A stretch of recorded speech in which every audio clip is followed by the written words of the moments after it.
네, 요즘 미얀마를 뉴스나 SNS에서 자주 보거나 듣게 되는 것 같아요. 미얀마를 보면은 5.18 민주화 운동, 광주 민주화 운동이 떠오르게 됩니다. 지금 미얀마 군부가 무력으로 독재 통치를 하고 있고, 이에 저항하며 민주주의를 원하는 시민들이 시위를 하다가 최소 지금 100여 명이 넘게 죽었다고 합니다. 미얀마 시민들은 광주 민주화 운동을 롤 모델로 삼고 있다고 해요. 여러분, 대한민국이 아시아에서 가장 민주화된 나라가 되고, 또 이제는 세계에서도 높은 민주주의를 보여주고 있게 되었는데, 이게 그저 된 것이 아니라 많은 사람들의 희생을 통해서 성취된 것이다라는 것을 우리는 잊어서는 안 될 것 같습니다. 권력과 힘을 가진 한 사람이 욕심을 부려서 무력으로 사람의 피를 흘려가며 대통령이 되는 사회가 아니라 전체 국민들의 투표를 통해서 평화적으로 대통령이 선출되는 사회가 되어 있다는 것에 대해서 우리는 감사해야 되고, 또 미얀마도 이러한 자유민주주의 나라가 속히 이루어질 수 있도록 우리가 기도하고 또 응원하는 우리 모두가 될 수 있기를 바랍니다. 우리 그리스도인들이 꿈꾸는 사회는 그러나 이 자유민주주의보다 더 온전한 사회예요. 그것은 바로 하나님의 나라입니다. 창조주 하나님께서 유일한 통치자가 되시고, 모든 사람은 국경을 초월해서 하나님의 형상, 하나님의 백성, 또 하나님의 자녀로 존중을 받으면서 책임 있게 살아가고, 심지어 억압받는 동물, 식물, 환경조차도 평화를 누리는 나라, 다시는 죄악의 전쟁과 죽음이 있지 않는 평화로운 나라, 이것이 바로 하나님의 나라입니다. 우리가 생각하는 자유민주주의보다 훨씬 더 위대한 나라가 아닐 수 없습니다. 이 하나님의 나라가 약 2000년 전에 예수님을 통해서 본격적으로 제대로 시작이 되었어요. 예수님은 12명의 작은 무리를 데리고 하나님 나라 복음을 선포하시면서 하나님의 뜻이 이 땅에서도 이루어지기를 소망하면서 십자가의 길을 걸어가셨습니다. 칼과 마차를 타지 않고 평화를 상징하는 어린 나귀 새끼를 타고 예루살렘에 입성하셨고, 무력과 폭력이 아니라 사랑과 또 섬김과 헌신으로 이루어지는 이 하나님 나라 운동을 죽기까지 펼치셨습니다. 예수님을 비롯하여 12 제자들, 그리고 초기의 많은 그리스도인들은 이 제국의 정치적 무력과 또 타락한 이 종교적 폭력으로부터 많은 순교를 당했음을 우리는 잘 알고 있습니다. 그러나 하나님은 은혜를 부어주셔서 교회가 왕성하게 되어서 지금은 온 세계에 하나님의 교회가 세워져 있는 것을 우리는 두 눈으로 보게 됩니다. 그리고 이제는 종말에 이루어질 이 완성될 하나님의 나라, 그 나라를 꿈꾸며 기대하면서 우리는 살아가고 있습니다.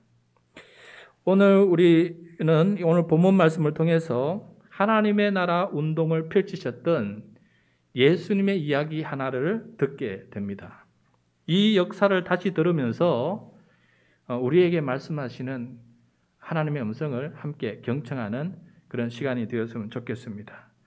때는 6월절을 앞둔 시점이었어요.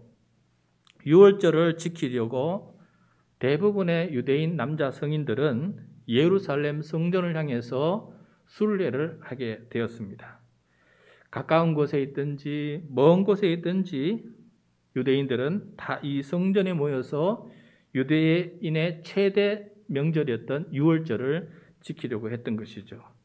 여러분, 6월절 아시지요? 6월절은 애굽에서 종살이 하다가 애굽의 폭력과 착취로부터 해방하는 날, 그것을 기념하는 날이 바로 6월절 아니겠습니까? 마치 독립기념일처럼 그들이 한 민족으로서 독립적으로 살아갈 수 있는 그런 나라로 해방시켜서 새 출발한 날이 바로 6월절이었습니다.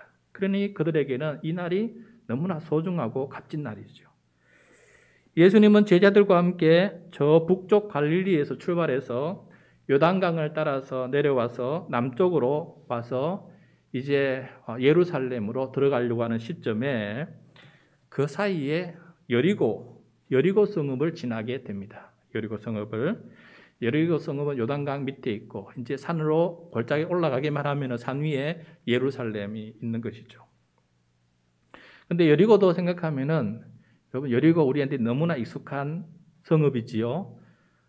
출애굽한 이 애굽에서 해방해서 나온 이 이스라엘 백성이 요단강 동편을 다 점령하고 요단강을 건너서 요단강 서편 중에서 가장 먼저 점령했던 성읍이 바로 이 여리고 성읍이에요.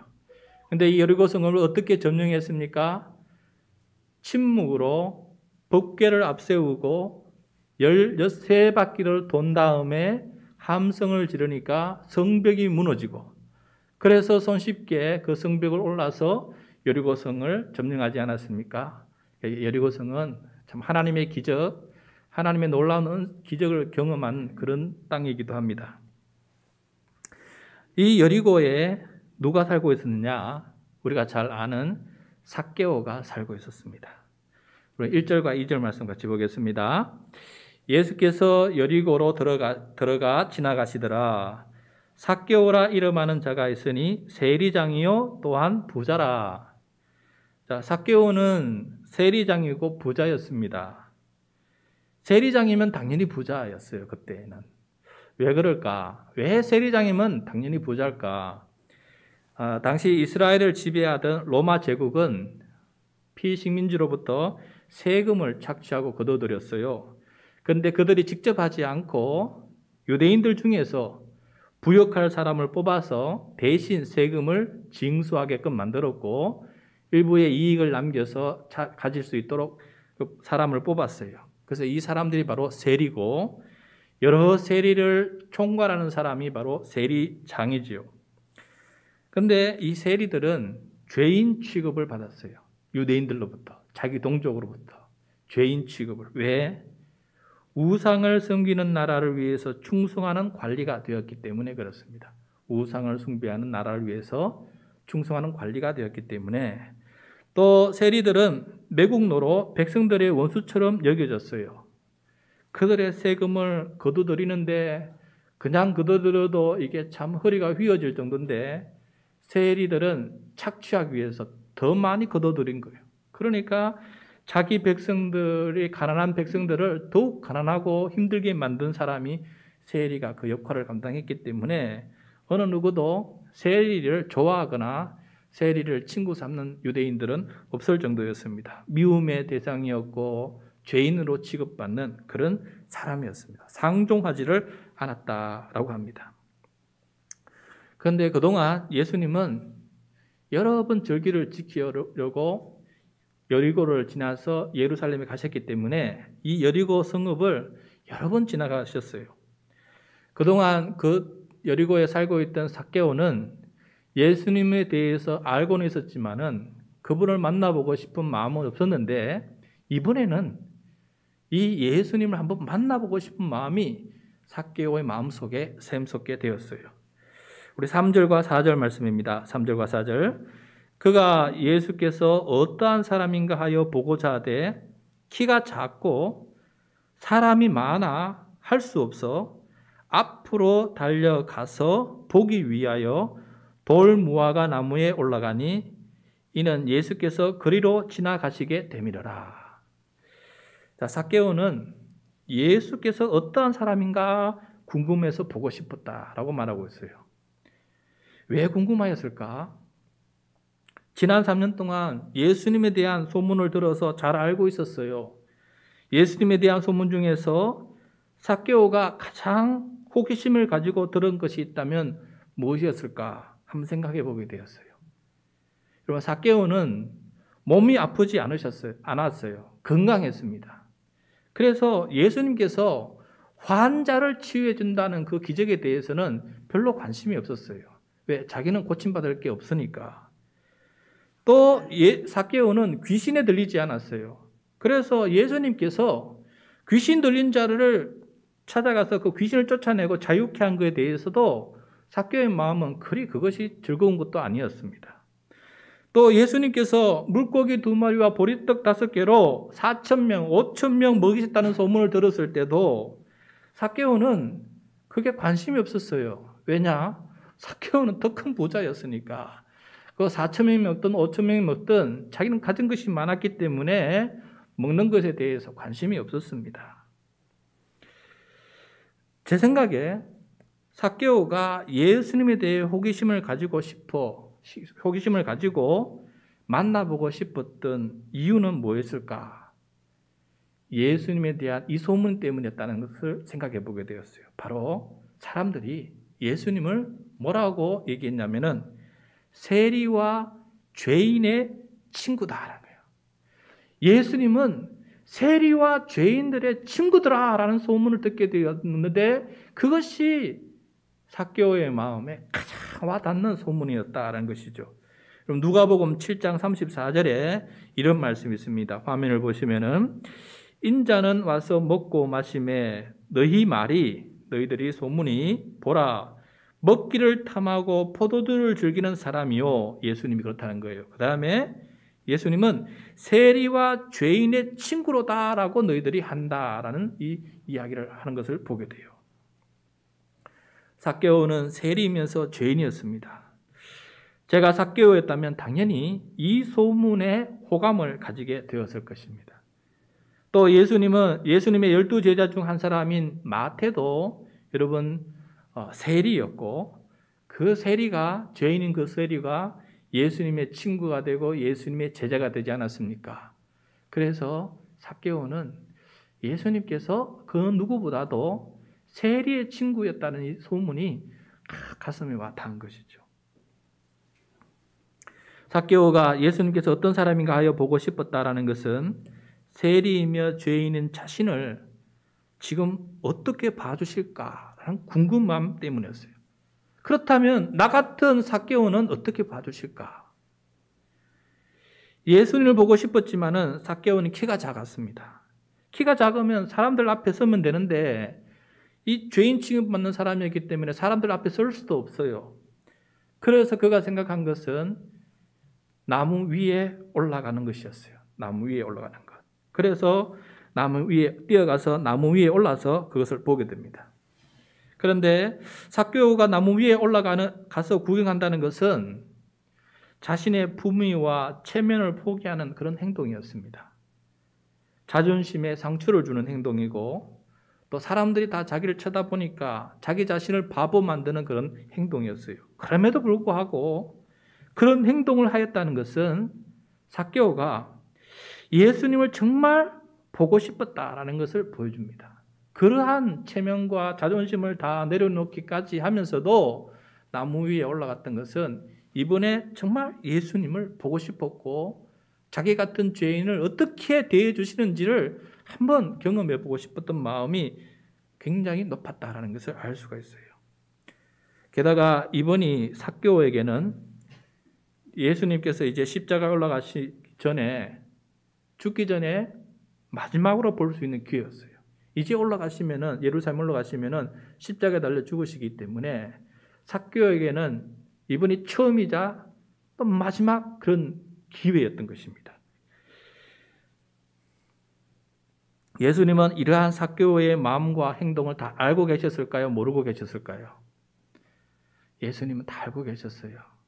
삭개오는 예수님 모른다고 생각했지만은 예수님은 지금 지나가면서 이 여리고 땅에 삭개오라는 사람이 지금 무슨 생각으로 무슨 행동을 하고 있는지를 다 알고 계셨다는 것입니다. 그래서 예수님은 그 삭개오를 지나칠 수가 없는 거예요. 그래서 5절부터 7절입니다. 5절부터 7절. 예수께서 그곳에 이르사 쳐다보시고 이르시되 삭개오야 속히 내려오라. 내가 오늘 내 집에 유하여야 하겠다 하시니 급히 내려와 즐거워하며 영접하거늘 뭇사람이 보고 수군거려 이르되 저가 죄인의 집에 유하러 들어갔도다 하더라. 자, 예수님은 지나가시다가 돌 무화과 나무 위에 앉아있는 삭개오를 쳐다보셨습니다. 그리고 말씀하셨습니다. 삭개오야. 이미 이 사람의 이름을 알고 계셨어요. 삭개오야.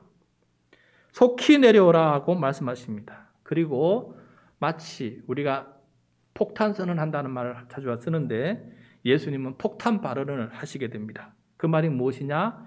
내가 오늘 내 집에 유하여야 하겠다. 삭개오는 나무 위에서 놀라서 떨어질 뻔했을 것입니다. 자신이 기대했던 바로 그분의 모습을 자기가 보게 된 것이에요.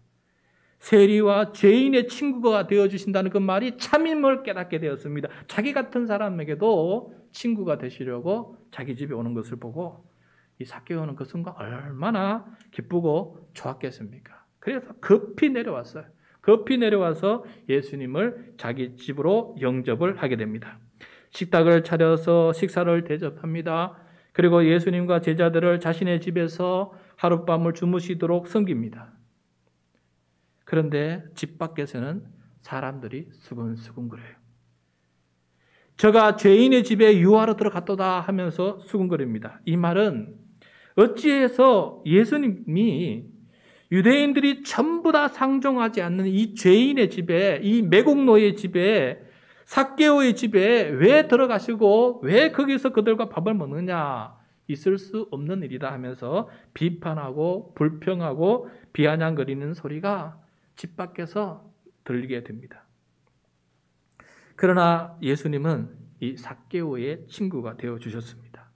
백성들이 존경하고 선생으로 모시는 또 세례 요한보다 더 큰 사람으로 생각하는 이 예수님이 자신을 친구로 삼아 주셨고 그리고 자기 집에 거하게 되니 얼마나 감사하고 기뻤겠습니까? 예수님은 삭개오와 식탁에서 여러 가지 이야기를 나누셨을 것입니다. 분명 하나님 나라 복음을 전하셨을 것입니다. 예수님은 삭개오가 이후로는 미움을 받는 원수가 아니라 유대인의 친구가 되어주기를 원하셨을 것입니다.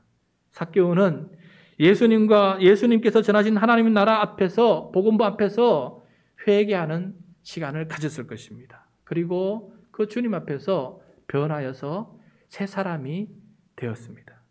그 변한 모습을 우리는 그가 변한 행동과 말을 통해서 우리는 보게 됩니다. 바로 8절 말씀입니다. 8절 삭개오가 서서 주께 여짜오되 주여 보시옵소서 내 소유의 절반을 가난한 자들에게 주겠사오며 만일 누구의 것을 속여 빼앗은 일이 있으면 내 갑절이나 갚겠습니다. 라고 고백을 합니다.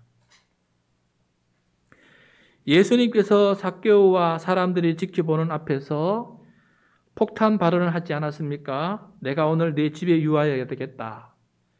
이에 상응하는 핵폭탄급 발언을 삭개오도 하게 되는데 바로 두 가지 발언을 하게 됩니다. 첫째는 소유의 절반을 가난한 자들에게 주겠다는 고백이에요.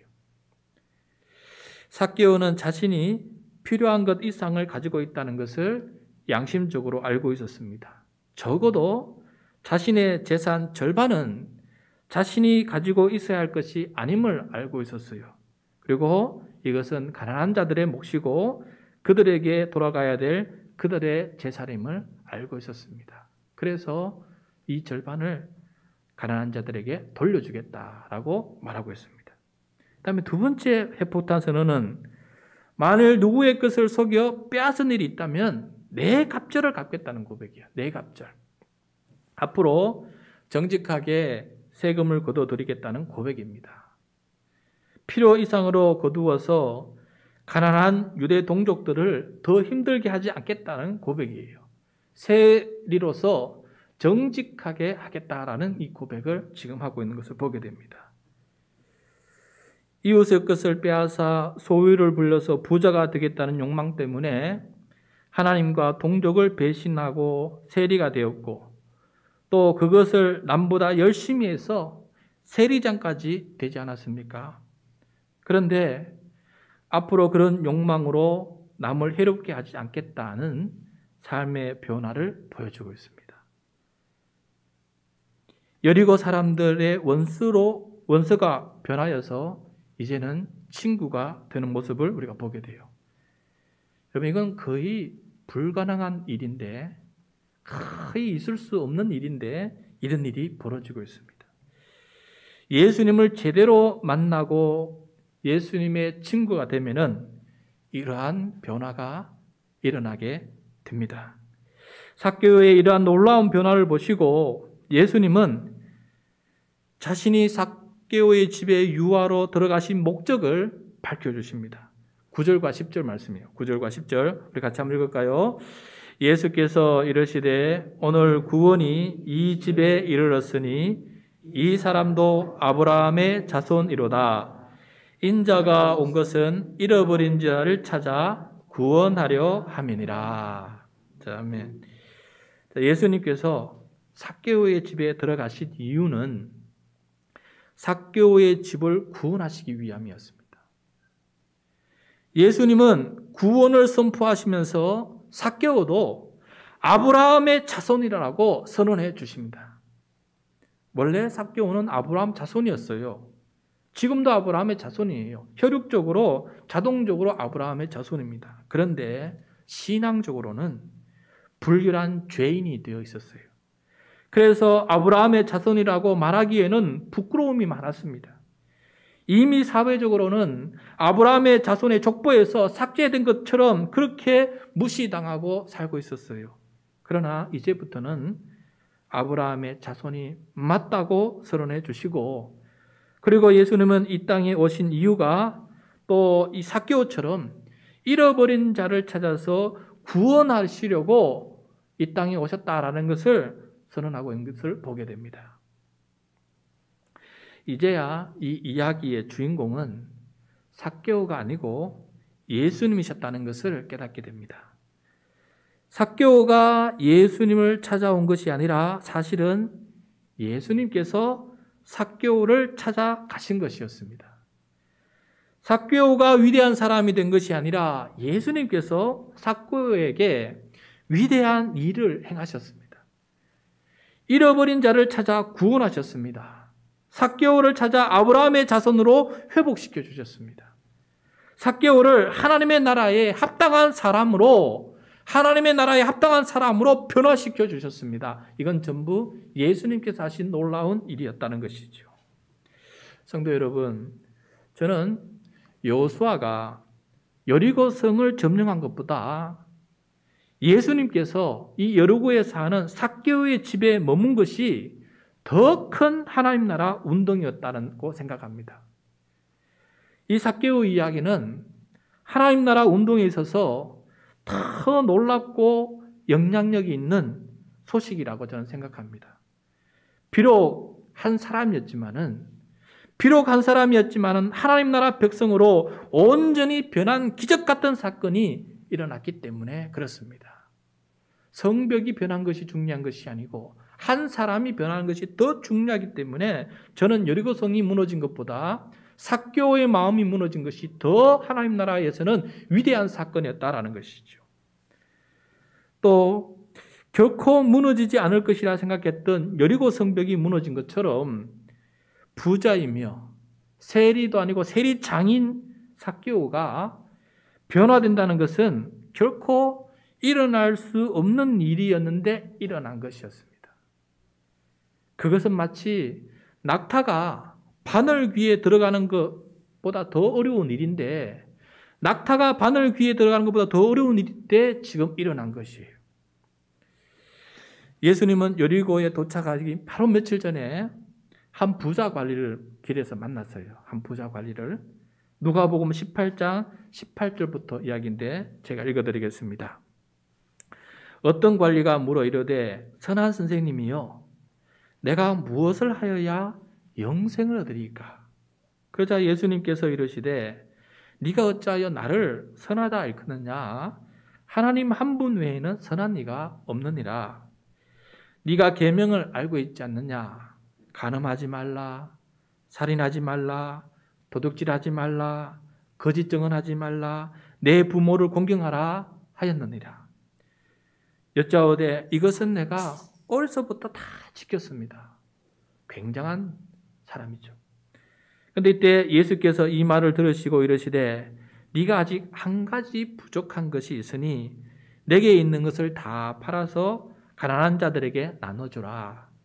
그리하면 하늘에서 내게 보화가 있으리라. 그리고 와서 나를 따르라 라고 말씀하시니까 그 사람이 큰 부자이므로, 이유가 큰 부자이므로 이 말씀을 듣고 심히 근심만하고 따라가지 못하고 행동하지 못하고 하나님의 기적이 일어나지 못했어요.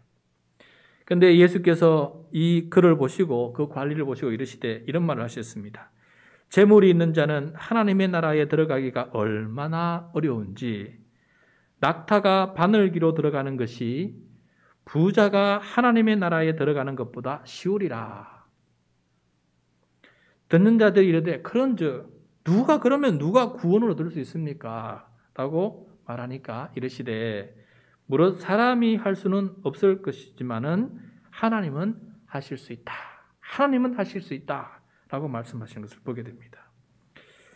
여러분, 부자가 하나님의 나라에 들어가는 것은 낙타가 바늘귀로 들어가는 것보다 더 어렵습니다. 그만큼 부자가 회개한다는 것은 쉬운 일이 아닙니다. 그런데 사람은 할 수 없지만은 하나님은 하실 수 있습니다. 예수님께서 삭개오의 이름을 불러주셨고 그 죄인의 집에 유해 주셨고 그 죄인의 친구가 되어주셨고 그에게 하나님 나라 복음을 전해주셨고 삭개오를 하나님의 자손이라 아브라함의 자손이라고 선포해 주셨을 때 이러한 놀라운 기적이 일어나게 된 것입니다. 저는 지금 여기에 초점은 재물이지만은 재물이 있는 사람도 하나님 나라에 들어가는 것이 힘들지만은 재물이 없는 사람도 마찬가지로 힘들다고 생각합니다. 왜냐하면은 아직 그 재물을 많이 가지지는 않았지만은 그 마음은 부자나 다름없이 재물에 욕심이 가득 차 있고 그것을 위해서 쫓아가고 있기 때문에 재물이 있는 사람이나 지금 없는 사람이나 마찬가지로 바늘귀에 들어가기가 어렵다는 것이죠. 그러므로 삭개오 이야기는 우리 모두의 이야기라고 생각합니다. 우리 모두의 이야기예요. 지금까지 여러분 이 이야기를 들으면서 이건 나와 상관없는 이야기. 나는 부자가 아니니까 이 이야기는 나랑 아무런 상관이 없는 이야기다라고 생각하실지 모르겠는데 그렇지 않습니다. 우리 모두의 이야기입니다. 우리는 권력과 폭력이 부자인 사람들이 많아요. 권력과 폭력이 부자인 사람. 또 이기적인 욕심이 부자인 사람이 많아요. 아주 이기적인 욕심이 타의 추종을 불허할 정도로 욕심이 많은 사람이 있어요. 그 다음에 세상에 온갖 편견과 오만이 가득 차 있는 부자가 있어요. 나는 오직 이것만 믿겠다라고 하는 사람이 있어요. 중독과 또 집착이 부자인 사람이 많아요. 중독에 빠지고 뭔가에 집착에 빠져 살아가는 사람이 많아요. 무시와 교만이 부자인 사람이 많아요. 그냥 남을 무시하고 남 앞에 교만하게 행동하는 사람이 많아요. 그게 부자인 사람이 있어요. 욕과 거짓말이 부자인 사람도 많습니다. 욕과 거짓말이 부자인 사람. 그 다음에 불평과 절망이 부자인 사람이 있어요. 그리고 자존심과 부끄러움이 부자인 사람이 있어요. 자존심과 부끄러움이 부자가 된 사람. 그 다음에 우상과 섬기는 것들이 부자인, 우상과 하나님 아닌 것들을 섬기는 것들이 부자인 사람도 많아요. 기타 등등. 예수님을 삭개오처럼 만나면은 또 삭개오를 예수님처럼 만나주시면은 이러한 부자들 모두가 다 바늘귀로 들어갈 수 있는 기적이 일어날 수 있다라는 것을 말씀해 주고 있어요. 그러니까 우리는 전부 다 삭개오와 같은 종류만 다르지 삭개오와 같은 사람이다. 놀랍게도 예수님은 여러 가지 좋지 못한 것들로 부자인 우리들을 구원하시기 위해서 삭개오처럼 나무 위에 오르셨습니다. 모든 죄인들을 구원하시기 위해서 십자가 나무 위에 오르셨어요. 세리처럼 죄인인 우리들의 친구가 되어주시기 위해서 말입니다. 이제 우리는 삭개오처럼 나무 위에 오르지 않아도 됩니다. 십자가 나무 위에 오르신 예수님을 우리 모두가 눈으로 환히 볼 수 있기 때문에 그렇습니다. 그리고 주님은 이제 우리 모든 사람들의 집 현관문을 두드리고 계십니다. 우리 모두의 집 문을 두드리고 계십니다. 우리 집에 들어오셔서 유하기를 원하시고 계세요. 문을 열기만 하면 되는 것입니다. 그 말씀이 요한계시록 3장 20절에 나왔는데 요한계시록 3장 20절 우리 같이 한번 읽을까요? 시작. 볼지어다 내가 문 밖에 서서 두드리노니 누구든지 내 음성을 듣고 문을 열면 내가 그에게 들어가 그와 더불어 먹고 그는 나와 더불어 먹으리라. 아멘. 부자가 바늘귀에 들어가는 것처럼 구원받는 것이 참으로 힘든 것이지만은 십자가 나무에 오르신 예수님으로 말미암아 우리는 이제 쉽게 바늘귀에 들어가게 되었습니다. 아니, 우리가 바늘귀에 들어가는 것이 아니라 예수님께서 바늘귀와 같은 우리의 마음 문을 열어놓고 이미 들어와 계십니다.